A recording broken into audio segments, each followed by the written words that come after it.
Bit over yours all. The brothers actually sold the Calais, putting the VR Calais back together and getting it all cleaned up, presented a bit. The guy's supposed to be taking it tomorrow. A good parts car for him, so yeah. Supposed to put the VP motor in this to fix it up, but that never eventuated, so it's trying to put it back together, clean it up.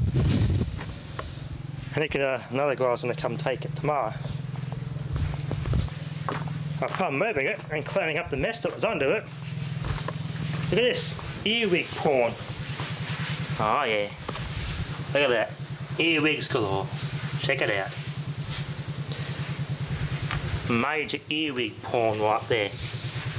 Little buggers gonna make my man cave at home. Nuh-uh. Old Mortine fix that.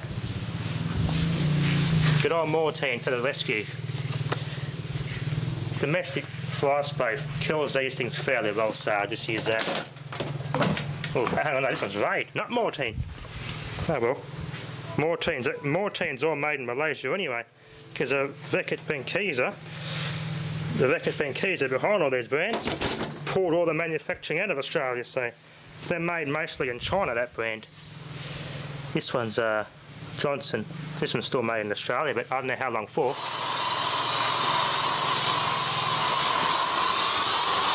Anything made by Reckitt Benckiser, such as a Dettol brand line, that's all come from China now and Malaysia. So Australia's getting more and more laid back and lazy and more of a consumer nation. So I might as well call this Consumerville. That's all we do, just sit in our asses doing nothing today and just consume and waste. That's pretty much what this country's becoming. But anyway, that's the government for you. This stuff still works quite well. I eat this too. Using this stuff indoors, a lot of it does smell pretty bad.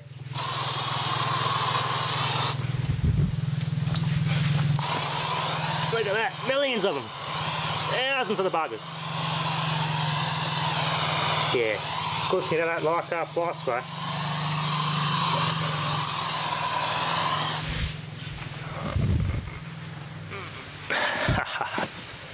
Now I'm gonna make, yeah, look at that. Big spider, where'd he come from? Big black spider. House spiders love cars.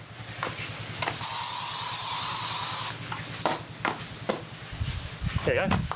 Common black house spider. He was probably going to have a feast on all these bloody things. Oh well. There's its baby. Yeah, I don't want those in my bloody man cave. That's empty. I've also I just found a pack of 6 Maxwell 3000 farad 2.7 volt Ultra Boostcaps. So I'll be I found it. I actually got those for a pretty damn good price, under $400, which is quite I'm happy about. $360 for a pack of 6 with free postage from Australia. So that's the best price I can get. Now ultracapacitors are the next best thing to a car battery. Very low ESR, so they don't last anywhere near as long charge-wise. But they do have quite a bit of cranking power, and for quite a considerable amount of time before they start dropping down too low. And the best thing about ultracapacitors, you can charge them or recharge them as many times as you want. No need to worry about lead sulfate. You can winterize them, they don't care. So they're pretty much like ultracapacitors. Six ultracapacitors would be like a car battery in every way. The only major difference is the ESR, but I'm not too worried about that. All I'm going to be doing is just using them for an inverter project, since I'm going to be going, most probably being in town. But I'll still have my man cave, but I won't have to bloody have maintenance costs for these bloody batteries. Maintenance costs of 6 ultracapacitors are a lot less than car batteries. Ultracapacitors have the same power as those, but the ESR is different, so. In theory, a car battery has a lot more power than 6 ultracapacitors, even though they both crank a car. They both can crank a car over.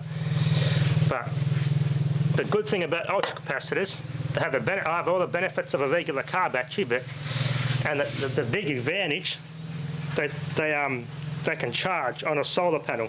So if I get a good 12-volt solar panel charge controller set up, charging ultracapacitors via the sun is quite easy, because these will not charge via a regular solar panel. Just not enough power over a long enough time to get a good charge in them. So ultracapacitors are perfect for that. I've got to keep moving around so these buggers don't crawl on me. Big juicy bugger, look at him, or her. I got some other spotter because there was babies hanging around it, so I'm pretty sure it's a female. So yeah, so they should be here in a couple of days. I've got free express postage, which is good. I'm thinking of putting them in my big X-side battery case, but it's not, it's a good battery casing, but it won't fit all cars. This one here will fit in most standard car battery bays. I could use them to jumpstart cars and they have a portable car battery for starting mowers and stuff. They'll last and last and last, and lead sulphate, well, that's a thing of the past. I won't need to worry about that. As I said, ultracapacitors are cheaper to maintain than the car battery, and they're good in inverter solar projects, so that's my main goal. Have a solar set up to charge it, run it off an inverter. I can run the other thing off an inverter and UPS, such as my computer.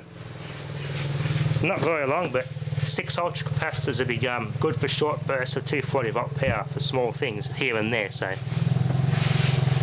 they are actually quite fun to burn things up too, so I can have some high current experiments as well as not using much power, which is good.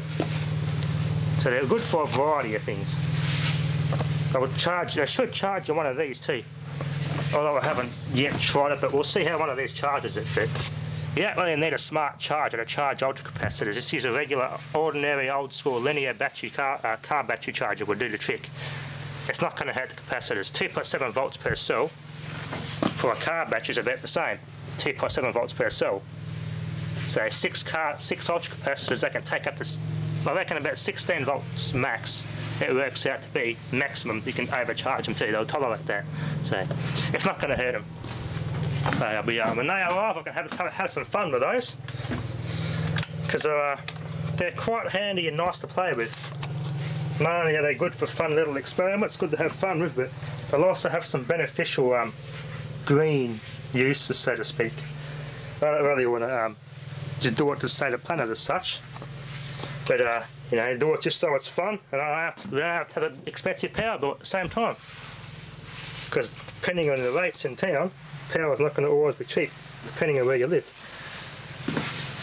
So it's a good investment, those capacitors. Where are you going, little bugger? Anyway, that'll be enough for now. Thanks for watching.